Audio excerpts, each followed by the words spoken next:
Hello students, मैं प्रशांत राठे आप लोगों का फिर से इस ऑनलाइन टीचिंग लर्निंग में वेलकम करता हूँ।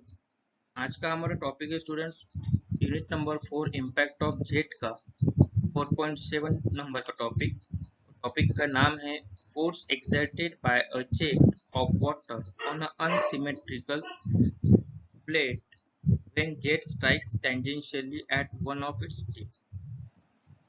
तो इसका मतलब होता है कि आज हमें जो डेरिवेशन मतलब फॉर्मूले निकालना है फोर्स एक्सर्टेड का, वर्क डन का, इफिशिएंसी का, वो कहाँ से कौन से कंडीशन पे निकालना है कि force exerted by a jet on a unsymmetrical plate. आज का प्लेट जो है हमारा वो अनसिमेट्रिकल प्लेट है और जेट इसके टेंजेंट पे स्ट्राइक करता है किसी भी एक टिप के ऊपर। तो ये क्या होता है आप आगे देखेंगे हम लोग। तो आगे बढ़ने से पहले एक बार हम लोग रिवाइज कर लेते हैं हम लोगों ने पिछले टॉपिक में हम लोगों ने क्या पढ़ा था। टॉपिक में हमारा जो टॉपिक था वो डिफाइन इम्पैक्ट ऑफ जेट और determine forces exerted on a series of plate था और उसके साथ में हम लोगों ने उसके कुछ न्यूमेरिकल्स पढ़े। आज का आउटकम है दोस्तों हमारा जो आज का टॉपिक का नेम है वही हमारा आउटकम है force exerted by the jet of water on a unsymmetrical plate when jet strikes tangentially at one of its tip. और इसके ऊपर कुछ न्यूमेरिकल्स भी रहेंगे जो हम लोग प्रैक्टिस के लिए। तो देखिए आज का टॉपिक थोड़ा इम्पोर्टेंट है, इसलिए इम्पोर्टेंट है क्योंकि इस टॉपिक के अभी तक जो हम लोगों ने टॉपिक पढ़े थे इसका बेस था जो आज हम पढ़ने वाले हैं। और आज का जो टॉपिक रहेगा ये हमारा यूनिट नंबर 5 और यूनिट नंबर 6 में जो हम लोग न्यूमेरिकल पढ़ेंगे वो इसका बेस रहेगा आज का टॉपिक। तो आज का टॉपिक आज थोड़ा सा अच्छे से समझिए और ये अगर समझ में आ गया तो आपको आगे के टॉपिक आसानी से समझ में आ जाएंगे। तो देखिए यहाँ पे डायग्राम में दिखाया गया है कि एक कर्व प्लेट है, ठीक है ना। ये जो प्लेट दिख रही है आपको ये कर्व प्लेट है और इसके जो जेट है वो एक टिप से एक्ट होता है, एक साइड से इसके यानी टेंजेंट पे एक्ट होगा, टेंजेंट से ही फ्लो यानी प्लेट के ऊपर स्लाइड करेगा और टेंजेंट से ही बाहर निकल जाएगा। तो हम लोग अज्यूम करते हैं plate is smooth there is no loss of energy, इसलिए इनिशियल जेट जितना रहेगा फाइनल जेट यानी हम लोग बोलेंगे कि यहाँ पे एनर्जी का लॉस नहीं हो रहा है, मतलब इनिशियल इंपैक्ट जितना रहेगा फाइनल इंपैक्ट नहीं रहेगा। लेकिन हम फोर्स एक्सर्टेड कौन से डायरेक्शन में निकालते हैं, जिस डायरेक्शन में प्लेट मूव होती है। तो प्लेट का डायरेक्शन देखिए, प्लेट का डायरेक्शन है एक्स डायरेक्शन इस डायग्राम के हिसाब से और जेट जो है हमारा इंक्लाइंड वे से अंदर आ रहा है, प्लेट के ऊपर स्ट्राइक कर रहा है और इंक्लाइंड वे से ही बाहर जा रहा है, ठीक है। अब इसमें ये कंडीशन हमने इसके पहले भी पढ़ी थी, लेकिन उस कंडीशन में क्या था, प्लेट सिमेट्रिकल थी। प्लेट सिमेट्रिकल मतलब क्या कि जब आप इस प्लेट को ऐसा दो पार्ट में डिवाइड करोगे तो दोनों पार्ट्स इसके कैसे रहेंगे, इक्वल रहेंगे। और अनसिमेट्रिकल मतलब क्या कि जब हम लोग इसको दो पार्ट्स में डिवाइड करेंगे तो दोनों पार्ट्स अनइक्वल रहेंगे। इसलिए देखिए इसके पहले का जो टॉपिक था उसमें इम्पैक्ट जब होता था तो उसका एंगल था थीटा और बाहर निकलते थे उसका एंगल भी था थीटा। लेकिन अभी जो एंगल है जो इम्पैक्ट हो रहा है उसका एंगल थीटा है और जो जेट एक्ट होने के बाद जो बाहर निकल रहा है उसका एंगल फाई है, ठीक है ना। तो ये दो अलग अलग एंगल मिल रहे हैं हमको, इस वजह से ये प्लेट हम लोग अज्यूम करेंगे कि प्लेट इज अनसिमेट्रिकल, ठीक है। तो देखिए यहाँ पे लिखा है figure show the jet of water striking the moving curve plate when plate tangentially at one of its tip. मतलब ये प्लेट है, प्लेट के ऊपर जेट एक्ट हो रहा है एक टिप के ऊपर, ठीक है ना। As the jet strike tangentially, the loss of energy due to impact of jet will be zero. So जब tangentially act होता है तो impact की वजह से जो energy का loss है वो बोल रहा है zero होता है। In this case, a plate is moving. The velocity at which the jet of water strike is equal to the relative velocity of the jet with respect to plate.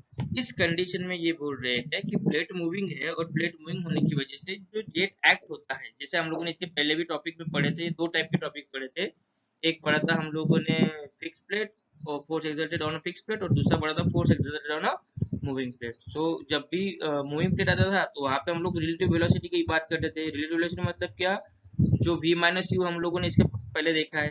Fix plate में हम लोग लेते थे सिर्फ v और moving plate में हम लोग लेते थे v माइनस यू, मतलब जो इम्पैक्ट होता था वो माइनस यू से, यानी यू जितना प्लेट आगे बढ़ रहा है उतने प्लेट से वो इम्पैक्ट कम हो जाता है। इसलिए जो इम्पैक्ट होता है फिक्स प्लेट में वो होता है सिर्फ v और जो इम्पैक्ट होता है मूविंग प्लेट में वो होता है relative velocity that is V R. और वी आर मतलब क्या होता है दोस्तों, तो वी आर मतलब होता है v माइनस यू, ये याद रखना, ठीक है ना। ये सीरीज में भी हम लोगों ने पढ़े थे, मूविंग में भी पढ़े, तो सभी को पता है। As the in this case the moving velocity of jet of strike, as the direction of jet velocity and wind velocity is not same, the relative velocity at inlet will be the vector difference of the jet velocity and plate velocity at the inlet. तो ये बोल रहा है यहाँ पे कहा गया है कि प्लेट का जो डायरेक्शन है वो एक्स डायरेक्शन है, लेकिन जेट का जो डायरेक्शन है वो जेड डायरेक्शन थर्ड यानी इंक्लाइन डायरेक्शन में है।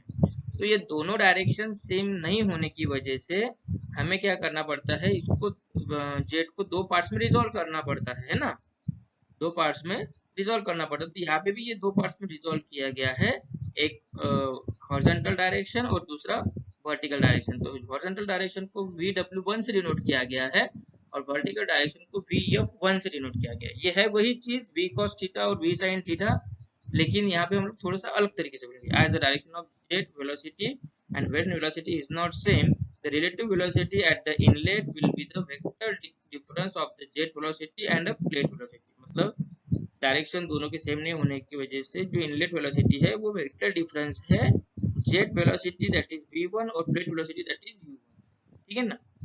तो ये वही चीज है जो हम v1 cos थीटा या v1 sin थीटा लेते थे। तो यहाँ पे ये v1 sin थीटा मतलब vf1 हो जाएगा, v1 cos थीटा मतलब vw1। क्यों? क्योंकि ये हॉरिजॉन्टल कंपोनेंट रहेगा और ये वर्टिकल कंपोनेंट रहेगा, ठीक है। आगे बढ़ते हैं। तो अभी ये जो पार्ट है इसके अंदर कौन कौन से टॉपिक दिए गए हैं, ये जो डायग्राम है, ये डायग्राम भी कभी कभी 4 मार्क्स के लिए आती है।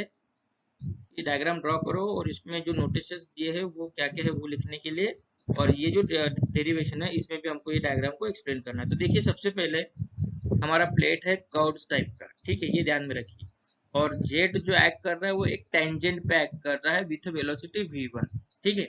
और वो कैसे एक्ट कर रहा है, इंक्लाइंड वे से एक्ट कर रहा है। और हमारा प्लेट किस डायरेक्शन में जा रहा है, एक्स डायरेक्शन में जा रहा है। तो हम फोर्स एक्सर्टेड किस डायरेक्शन में निकालेंगे, एक्स डायरेक्शन में निकालेंगे, ठीक है।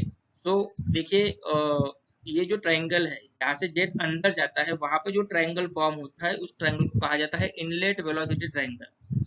क्या बोलते हैं, इनलेट वेलोसिटी ट्रायंगल। और जो जहां से जेट बाहर निकलता है उसको कहा जाता है आउटलेट वेलोसिटी ट्रायंगल, ठीक है। अब यहाँ पे क्या क्या चीजें हैं वो सब हमको पढ़ना है। तो देखिए सबसे पहला क्या है, v1 absolute velocity of jet at inlet. v1 क्या है, एब्सोल्यूट जो जेट का वेलोसिटी है इनलेट का, ठीक है। v2 है absolute velocity of jet eight outlet. तो देखिए यहाँ पे जेट एक्ट हो रहा है ये लाइन से, वेक्टर से, और बाहर निकल रहा है ये सेंटर वाली लाइन से। ये देखना, ये डायग्राम थोड़ा सा समझना बराबर तरीके से, ठीक है। उसके बाद में VR1 relative velocity eight inlet है, VR2 relative velocity eight outlet है, U1 velocity of vane at inlet है, U2 velocity of vane at outlet है, A अल्फा है। सो अल्फा है angle between the direction of jet and direction of motion of plate at inlet. So सबसे पहले हम लोग ये सब चीजें क्या है वो देख लेते हैं।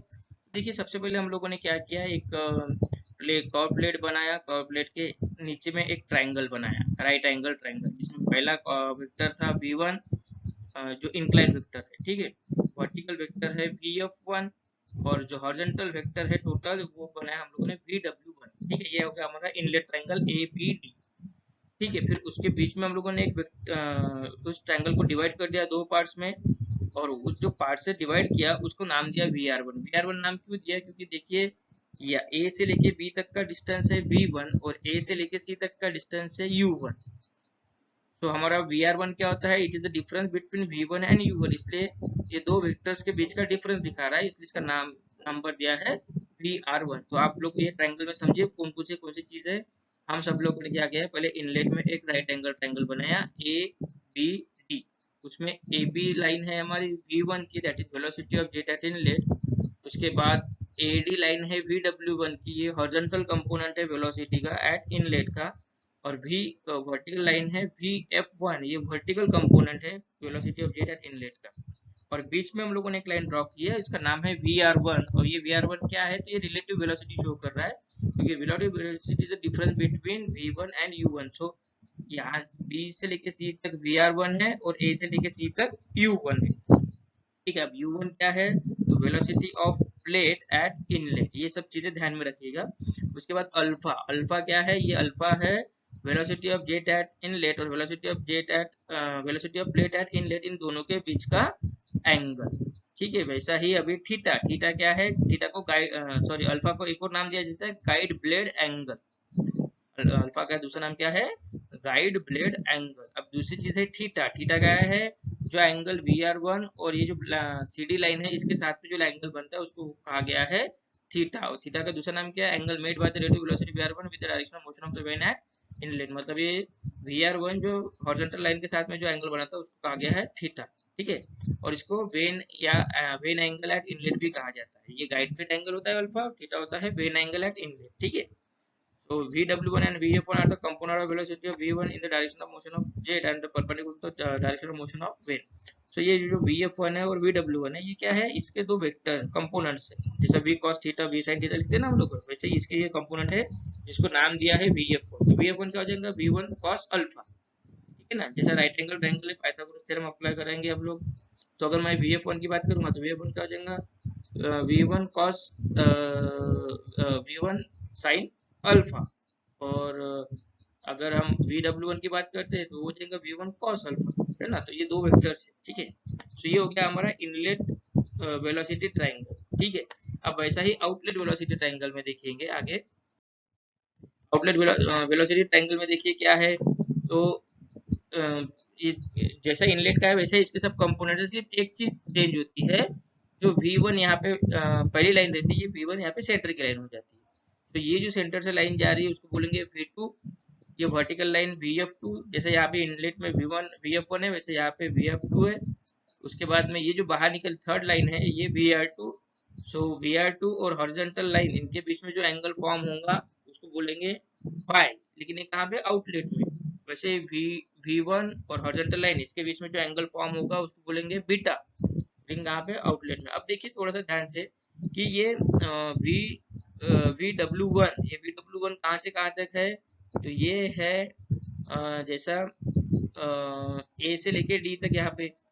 तो ये किसके बीच का एंगल फॉर्म हो रहा है, वर्टिकल लाइन VF1 और V1 के बीच में जो लाइन वेक्टर फॉर्म होगा उसका एंगल बन रहा है, उसकी लाइन बन रही है VW1। वैसे ही यहाँ पे V2 और VF2, समझ में है ना। ये देखिए ये जो पॉइंट है ये हो गया V2 और ये जो पॉइंट है ये हो गया VF2। इन दोनों के बीच का जो डिफरेंस रहेगा वो रहेगा VW2।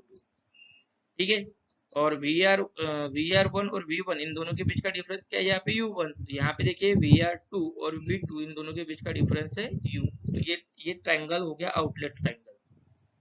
ठीक है, तो ये थोड़ा सा चीजें ध्यान में रखना। तो यहाँ पे जैसा इनलेट VF1 और VW1 ये जो था इनलेट के कंपोनेंट्स थे, वैसे ही ये VW2 और VF2 ये आउटलेट एंगल के जेट के कंपोनेंट रहेंगे। ठीक है, उसके बाद में ये जो आपको एंगल भी बता दिया मैंने। अब इसके बाद में देखिए the triangle ABC and BCD are called as velocity triangle at inlet and outlet. तो ये ABD और BCD ये इसको कहा जाएगा इनलेट ट्रायंगल एट आउटलेट, और इसको कहा जाएगा outlet triangle eight velocity, outlet triangle of velocity at outlet. ठीक है ना, इसको बोलेंगे इनलेट वेलोसिटी ट्रायंगल, इसको बोलेंगे आउटलेट वेलोसिटी ट्रायंगल। ये थोड़ा सा लंबा डेरिवेशन है, लेकिन ध्यान से सुने क्योंकि ये सब चीजें अभी आपको आगे काम में नहीं होगी। और आपको सबसे इंपॉर्टेंट है ये जो ट्रायंगल है ये समझना। फिर से मैं एक बार रिपीट करता हूँ, ये इनलेट ट्रायंगल है, पहला line V1 that is velocity of jet, उसके बाद second line VR1 that is relative velocity, उसके बाद वर्टिकल लाइन VF1 A से लेके C तक U1 और A से लेके D तक VW1। एंगल ये अल्फा ये बीटा। ठीक है, तो और वैसे ही अभी ये इनलेट ट्रायंगल हो गया, वैसे ही जब बाहर निकलेगा जेट तो वहां पे आउटलेट ट्रायंगल बनेगा। तो ये V2, लेकिन ध्यान रखना कि V2 वाली लाइन जाती है सेंटर से, उसके पहले VR2 और हॉरिजॉन्टल लाइन में जो एंगल बनेगा वो फाई, और वो जो हॉरिजॉन्टल लाइन रहेंगी उसका डिस्टेंस रहेगा U2। उसके बाद में ये वर्टिकल लाइन VF2 और ये जो हॉरिजॉन्टल रहेंगे VW2, और ये VW2 और V2 इन दोनों के बीच में जो एंगल फॉर्म होगा ये होगा बीटा। ठीक है, ये दो ट्रायंगल्स ध्यान में रखना। ठीक है, so if the vein is smooth and having velocity in the direction of motion in inlet and outlet is equal, then we have। अब ये बोल रहा है कि अब हम जैसे इसके पहले भी हम लोगों ने अज्यूम किया है कि प्लेट इज स्मूथ और there is no loss of energy. So अगर हम लोग अज्यूम करते हैं कि प्लेट स्मूथ है तो velocity of plate at inlet and outlet are same, इसलिए यहाँ पे दिया है U1 is equals to U2 is equals to U, velocity of when in the direction of motion. और दूसरी चीज है VR1 is equals to VR2। So VR1 क्या होता है V1 माइनस U1 और VR2 क्या रहेगा V2 माइनस U2। ठीक है, क्या तो समझ में आया सभी को। उसके बाद देखिए mass of water striking per second, तो ये हो गया m is equal to rho A VR1। अब यहाँ पे VR1 मतलब क्या हो गया V माइनस यू मतलब भी VR1। ठीक है ना, हम लोग इसके पहले V माइनस यू रखते थे, लेकिन यहाँ पे VR1 इसलिए क्योंकि V माइनस यू का मतलब ही VR1 होता है। ठीक है ना, तो मास of water striking per second क्या लिखा हम लोगों ने रो ए VR1। तो इसको कंफ्यूज मत होना, ये VR1 मतलब क्या हो गया रिलेटिव वेलोसिटी। और रिलेटिव वेलोसिटी क्या होता है velocity of jet minus velocity of that is V minus you, जो इसके पहले भी हम लोगों ने टॉपिक्स में पढ़े। उसके बाद में आगे बढ़ेंगे दोस्तों। बाद में देखिए force exerted by the direction of jet in the force exerted bye jet in the direction of motion. तो हमें क्या करना है फोर्स एक्सर्टेड निकालना है किस डायरेक्शन में, जिस डायरेक्शन में प्लेट जा रही है उस डायरेक्शन में। वो डायरेक्शन हो जाएगा हमारा एफ एक्स। सो एफ एक्स का फॉर्मूला क्या होता है mass divided by time into initial velocity minus final velocity. यहाँ पे भी वही फॉर्मूला लगेगा। सो इनिशियल वेलोसिटी क्या है यहाँ पे VR1 है ना, क्योंकि V1 इन मूविंग प्लेट है तो V1 यहाँ पे हम लोग वेलोसिटी नहीं सकते, यहाँ पे क्या लेना पड़ेगा हमको VR1, क्योंकि VR1 क्या होता है V1 माइनस U1। तो फाइनल वेलोसिटी क्या रहेगी यहाँ पे VR2, तो वो क्या रहेगा V2 माइनस U2। ठीक है, सिर्फ डायरेक्शन देखिए कि इसका डायरेक्शन है फर्स्ट क्वाड्रेंट में जा रहा है और ये जा रहा है सेकंड क्वाड्रेंट में। ठीक है, तो यहाँ पे VR1 प्लस में जाएगा और यहाँ पे VR2 माइनस में आएगा। ये कैसे, ये भी हम लोगों ने इसके पहले देखा है। So, but initial velocity of with which jet strikes the vane is equal to VR1 and the component of velocity in the direction of motion। अब देखिए ये VR1 तो हमारा वेलोसिटी हो गया, लेकिन ये कैसा है इंक्लाइंड है, तो हमको क्या करना पड़ता है इसको दो पार्ट्स में रिजॉल्व करना पड़ता है। तो एक हो जाता है हॉरिजॉन्टल, दूसरा वर्टिकल। तो वर्टिकल को हम लोग साइन थीटा बोलते हैं और हॉरिजॉन्टल को हम लोग कॉस थीटा बोलते हैं। तो हम लोगों ने यहाँ पे कौन सा निकालेंगे VR1 cos theta. Cos theta क्यों लिया, क्योंकि हमको जिस डायरेक्शन में प्लेट जा रहा है उसी डायरेक्शन में फोर्स निकालना है। तो हमारा वर्टिकल जो इनिशियल कंपोनेंट आ जाएगा VR1 cos थीटा। समझ में आया। अब VR1 cos थीटा जो दिया है, तो ये जो VR1 cos थीटा है, तो ये देखिए ये ट्रायंगल को ध्यान में रखिए, ये हो गया थीटा। ठीक है, अब हम अगर cos थीटा बोलता हूँ तो cos थीटा का फॉर्मूला क्या बनता है अपोजिट अपॉन हाइपोटेनियस, है ना, अपोजिट अपॉन हाइपोटेनियस। तो हाइपोटेनियस है इसका VR1 और अपोजिट नहीं एडजेसेंट अपॉन हाइपोटेनियस क्या बनता है एडजेसेंट अपॉन हाइपोटेनियस। तो एडजेसेंट क्या है CD और हाइपोटेनियस क्या है VR1। So cos theta equal to क्या हो जाएगा एडजेसेंट दैट इज CD। तो CD क्या हो जाएगा VW1 माइनस U1। तो VW1 minus U1 divided by VR1। So VR1 cos theta equal to क्या हो जाएगा VW1 माइनस U1। ये हमको इस ट्रायंगल से समझना समझ में आया। Similarly the component of relative velocity at outlet in the direction of motion। ये थोड़ा सा ये अच्छे से समझ लीजिए ये चीज क्या है। तो ठीक है ना, ये बहुत इंपॉर्टेंट कंसेप्ट है जो हमें आगे हर बार यूज में आने वाला है। हम लोगों ने यहाँ पे क्यों लिया VR1 cos थीटा, क्योंकि VW1 कैसे आया। तो देखिए मैंने ये थीटा है, इस cos थीटा का कंपोनेंट क्या होगा, तो इसका होता है adjacent upon hypotenuse. Trigonometric formula क्या होता है cos थीटा का एडजेसेंट अपॉन हाइपोटेन्यूज। तो एडजेसेंट क्या है CD है, तो CD क्या है VW1 माइनस U1 और हाइपोटेन्यूज क्या है VR1। So cos theta is equal to VW1 by U1 is equal to divided by क्या हो जाएगा VR1। तो हम लोगों ने यहाँ पे क्या लिखा VR1 cos theta is equal to VW1 minus U1। ठीक है, वैसा ही अभी सिमिलरली हमें जो आउटलेट का है वो कंपोनेंट देखना पड़ेगा। तो देखिए VR2 की लाइन ये वाली है, अब VR2 की लाइन है तो यहाँ पे भी क्या रहेगा हाइपोटेन्यूज अपॉन cos फाई आ जाएगा। ठीक है ना, यहाँ पे कौन सा एंगल है phi, cos phi is equals to adjacent upon hypotenuse।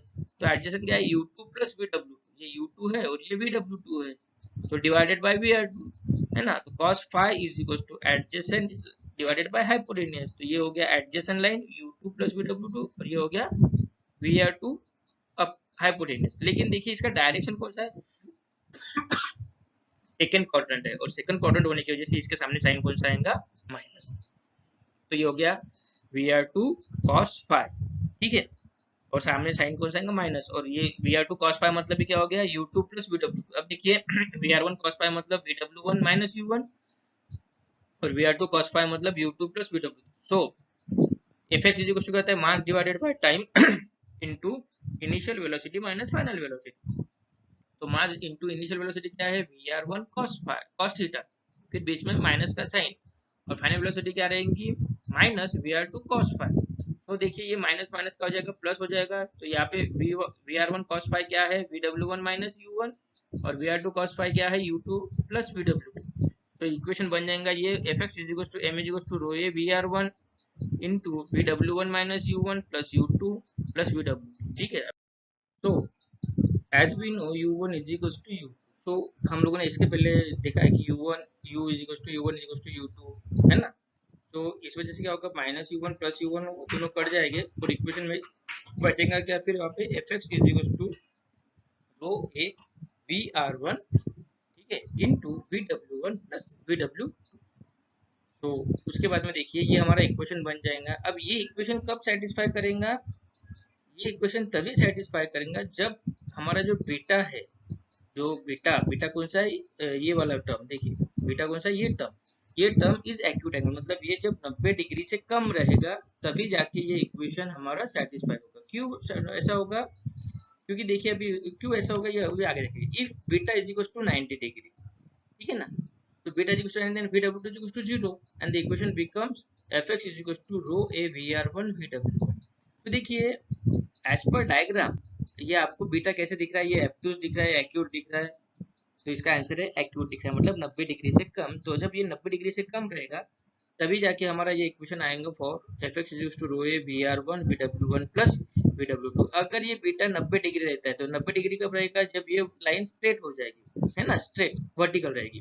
तो जब ये लाइन वर्टिकल हो जाएगी तो बीटा आ जाएगा यहाँ पे 90 डिग्री के ऊपर। तो उस कंडीशन में क्या हो जाएगा, वी टू और V W V F two ये दोनों भी लाइन कहाँ पे आ जाएगी, एक ही पॉइंट पे आ जाएगी, है ना। अज्यूम करिए कि अभी 90 से कम है, अगर मुझे बीटा को 90 करना है तो क्या करना पड़ेगा, ये लाइन को मैं जैसे जैसे जैसे जैसे आगे लेके जाऊंगा और इस लाइन के ऊपर लेके आऊंगा, तब ये बीटा कितना एंगल फॉर्म करेगा, यहाँ पे 90 डिग्री। अब देखिए क्या हो रहा है कि ये बीटा क्या हो रहा है, इस लाइन और इस लाइन के बीच का डिस्टेंस क्या है, वी डब्ल्यू टू। जब मेरा बीटा 90 डिग्री पे आ जाएगा तो ये जो वी डब्ल्यू टू है ये दोनों लाइंस एक जगह पे आ जाएंगी, तो ये क्या हो जाएगा, वी डब्ल्यू टू जीरो हो जाएगा। इसलिए यहाँ पे सेकंड इक्वेशन में देखिए if beta is 90 degree then V W two is equal to zero और equation becomes v fx is equals to rho a vr1 vw1। ये कंसेप्ट समझ में आ गया सभी को। तो आगे बढ़ते हैं अभी। अब तीसरी एक और कंडीशन होती है कि जब बीटा 90 डिग्री से ज्यादा रहेगा तो क्या हो जाएगा, ये जो लाइन है अभी इस साइड में आ जाएगी। तो ये लाइन आपको इस तरीके से फॉर्म होंगी अभी ये, है ना, ये लाइन इस तरीके से फॉर्म होगी। थोड़ा गलत हो गया, एक सेकंड।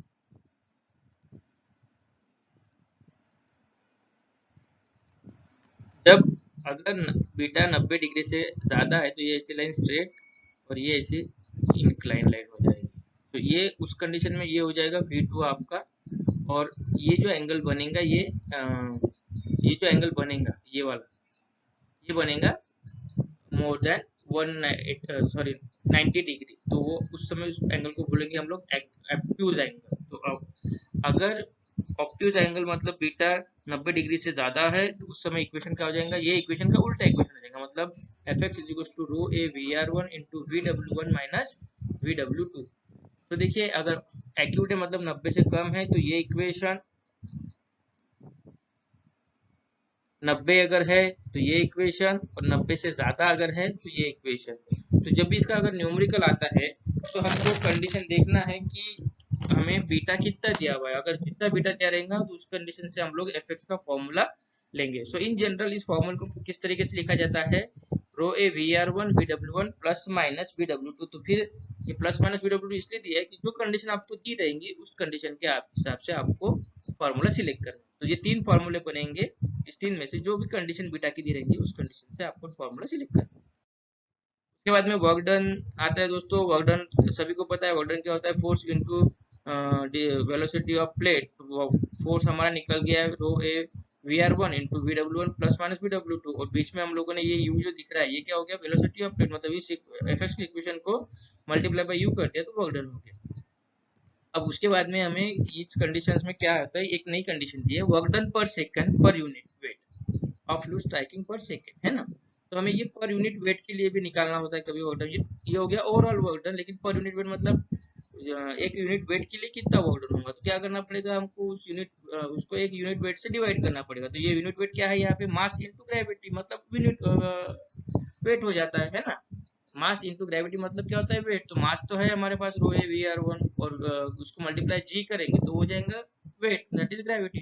सो देखिए ये rho A V R one ऊपर भी आ गया, rho A V R one नीचे भी आ गया, तो ये दोनों rho A V R one cut जाएगा, यहाँ पे बचेगा 1/g V W one plus minus V W two into U, newton metre पर न्यूटन। ठीक है, ये थोड़ा सा एक बार आप खुद के हाथों से लिखिए तो आपको ये कंसेप्ट धीरे आसानी से समझ में आएगा। एक वर्क डन और होता है दोस्तों, वर्क डन पर सेकंड पर यूनिट मास। अब देखिए यहाँ पे पर यूनिट वेट था, इसलिए हम लोगों ने मास इंटू जी किया था। अब यहाँ पर यूनिट मास ही बोला, तो इसको हम लोग क्या करेंगे, मास से डिवाइड करेंगे। तो rho A U V R one into V W one plus minus V W two divided by V R rho A V R one. तो rho A V R one rho A V R one cut जाएगा, तो equation बनेगा u into V W one plus minus V W two newton metre. तो ये तीन equations है work done के और तीन एफेक्ट्स के। ये तीनों में से जो कंडीशन दी रहेंगी उस कंडीशन के हिसाब से हमको फॉर्मूला वहां पे रखना पड़ेगा। तो यहाँ पे हमारा आज का टॉपिक एंड करते हैं हम लोग। ये कुछ क्वेश्चंस है जो उसको आपको एज अ प्रैक्टिस सॉल्व करना है। ठीक है,